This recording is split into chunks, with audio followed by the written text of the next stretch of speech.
Ahli kumpulan kami terdiri daripada diri saya sendiri, iaitu Muhammad Syamil bin Syukri, C2211549. Seterusnya adalah Muhammad Faris bin Karul Azwan, dan seterusnya Putri Nora Atira binti Yazid, dan yang terakhir adalah Nabila binti. Pengertian adaptasi adalah adaptasi bermaksud mengubah sesetengah isi daripada satu media ke satu media yang lain, dan juga dapat didefinisikan sebagai kebolehan menyesuaikan dengan menukar atau menyelaraskan serta mengubah suatu bagi mencipta satu perubahan berkaitan struktur, fungsi dan bentuk agar dapat menghasilkan satu kelarasan yang lebih baik. Dan ini adalah artikel daripada Wan Asma Wantih 2013-266. Dan kami akan mengambil tajuk iaitu Poya Cencodeh, hasil karya daripada Sabri. Assalamualaikum warahmatullahi wabarakatuh. Nama saya Nabila binti Mumin, nombor matrik C20A1152. Saya akan menerangkan mengenai perbezaan antara hasil karya asli dan filem yang telah diadaptasi mengenai filem Pak Ya Chongconde. Okey, estetika dalam filem merupakan sebuah pembelajaran daripada melihat sebuah filem menjadi sebuah karya seni dan wadah menyampaikan ekspresi. Terdapat banyak nilai estetika yang boleh kita dapat dalam filem, sebagai contoh keindahan, rasa, teknik yang akan menjadikan filem tersebut tampak menarik dan memberi pengajaran kepada orang lain. Bukan itu sahaja, estetika dalam filem juga amat penting dalam memahami kreativiti tiap manusia dalam berkarya seni, terutama lewat media. Hal ini kerana terdapat unsur logik dalam cerita yang bertujuan agar penikmat filem tahu mengenai logika alur cerita yang cuba disampaikan. Antara perbezaan yang dapat dilihat daripada hasil karya asal dan filem yang telah diadaptasikan mengenai filem Pak Ya Chongconde ialah yang pertama, hasil karyanya bersifat denotatif dan konotatif, di mana terdapat kata-kata yang bermakna yang mempunyai unsur estetika yang terkandung dalam baris ayat tertentu bagi menampakkan keindahan dalam penggunaan ayat baris ayat yang sesuai. Selain itu, ia juga mempunyai ayat yang bersifat literal dan figuratif, di mana ianya mempunyai makna yang tersirat dan tersurat dan merupakan kiasan sebuah cerita yang memerlukan terjemahan mental seseorang. Manakala dari segi filem yang telah diadaptasi pula, yang pertama ialah lakonan yang hidup, di mana Sabri Yunus yang melakonkan watak sebagai Pak Ya dan terdapat watak yang lain dimainkan. Seterusnya ialah kesan bunyi yang estetik yang menghidupkan lagi filem tersebut. Bukan itu saja, kesan muzik juga memainkan peranan yang penting dalam perfilman. Hal ini kerana ia akan menimbulkan kesan estetika dari segi rasa yang akan dijiwai oleh manusia ketika melihat filem tersebut. Kemudian image fotografi yang bergerak akan lebih memudahkan seseorang audiens lebih memahami jalan cerita filem tersebut. Oleh itu, mengapa filem yang telah diadaptasi lebih mudah difahami oleh audiens kerana ianya mempunyai nilai estetika yang indah dan penggunaan kata yang denotatif dan konotatif kerana ia juga memberikan persepsi secara langsung. Sekian, terima kasih. Assalamualaikum warahmatullahi wabarakatuh. Nama saya Muhammad Faris bin Karul Azwan, nombor matrik C20A1541. Hari ini saya ingin menerangkan berkaitan iaitu 3 adaptasi. Baiklah, adaptasi bermaksud sebagai memindahkan kata-kata kepada imej tanpa perlu mempertimbangkan sama ada ia memindahkan kata dari dialog novel atau naratif yang digambarkan oleh pengarah.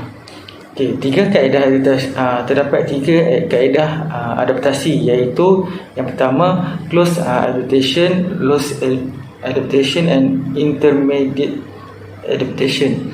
Baiklah, yang pertama iaitu close adaptation. Jika sebahagian besar unsur naratif yang terdapat dalam teks sastra dikekalkan dan beberapa elemen sahaja yang dibuang serta tidak banyak unsur lain yang ditambah. Baiklah, yang kedua iaitu loose adaptation, merujuk filem yang membuang sebahagian besar unsur cerita yang terdapat dalam teks dan pelbagai unsur naratif pula digantikan atau ditambah dalam filem tersebut.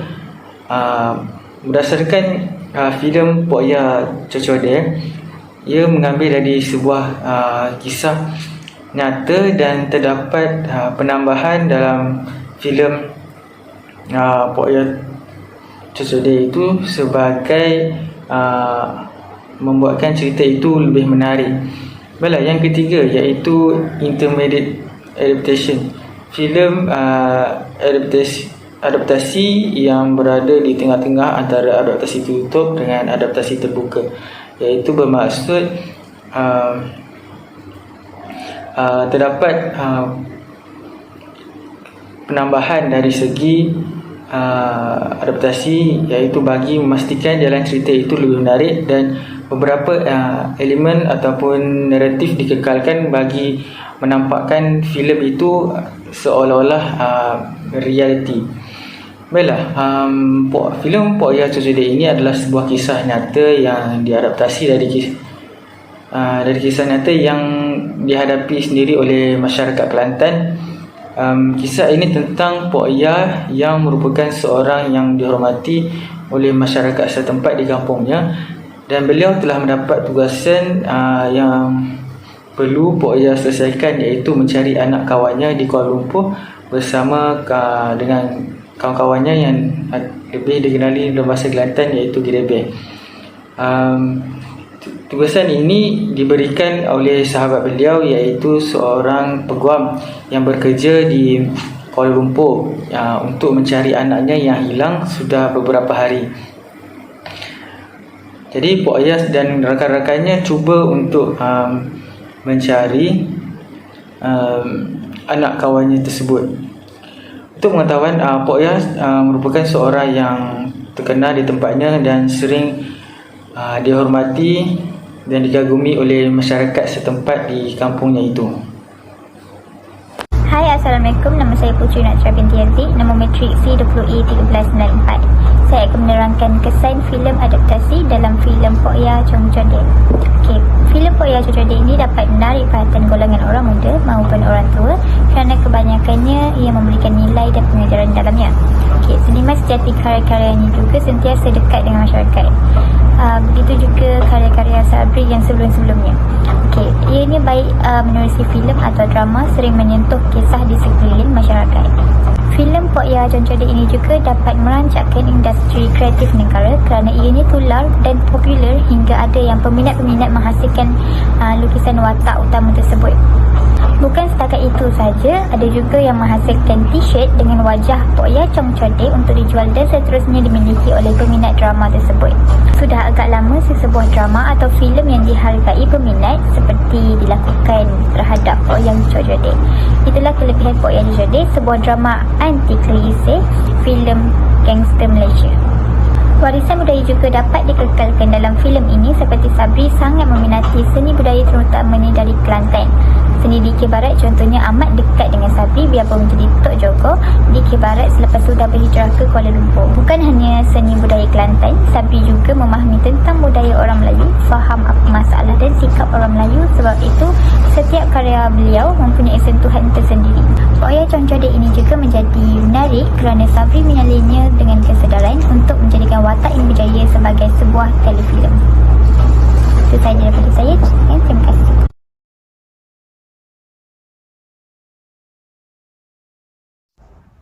Assalamualaikum. Nama saya Muhammad Syabib Syukri, C20B1549. Bagi part saya adalah kesimpulannya. Untuk filem Pok Ya Cocodek, sebuah karya daripada Sabri Yunus yang mendapat sambutan yang begitu menakjubkan daripada rakyat Malaysia sendiri, terutamanya di negeri Kelantan. Pok Ya Cocodek ini adalah sebuah kisah ataupun penceritaannya yang melebihi tentang kehidupan rakyat di negara Malaysia, terutama negeri Kelantan. Kisah ini tular di media sosial kerana keluarbiasaan tema penceritaan itu. Sebelum ini, filem famous dengan cerita gangster cinta, tetapi Sabri Yunus mengeluarkan satu karya yang bertemakan rakyat di negeri Kelantan. Oleh itu, Pok Yah sendiri, iaitu yang dibintangi oleh Sabri Yunus sendiri, adalah lelaki yang ganas, bengis dan samsing. Bahkan di dalam karakternya tersendiri, walaupun dia ganas, bengis dan samsing, ada kalanya ia melucukan. Ini kerana terdapat satu scene ataupun satu adegan yang begitu baik apabila Pok Yah sendiri tu bersedekah semasa bulan Ramadan, tetapi apabila ia dalam keadaan marah, ia mudah untuk cepat angkat tangan pada siapa-siapa yang dia marah. Dan ada kalanya ia boleh meredahkan ego kemanusiaan. Secara ringkas, adaptasi ini adalah proses memindahkan hasil karya bertulis kepada bentuk visual. Dia memerlukan kerjasama antara penghasil karya bertulis dengan pihak pembikin filem. Dari sini kita dapat melihat adaptasi bukan hanya visually tetapi ia perlu bekerjasama dengan bertulis sendiri. Bila kita dapat hasil bertulis tu, maka terhasillah visual filem tersebut. Sekian, terima kasih.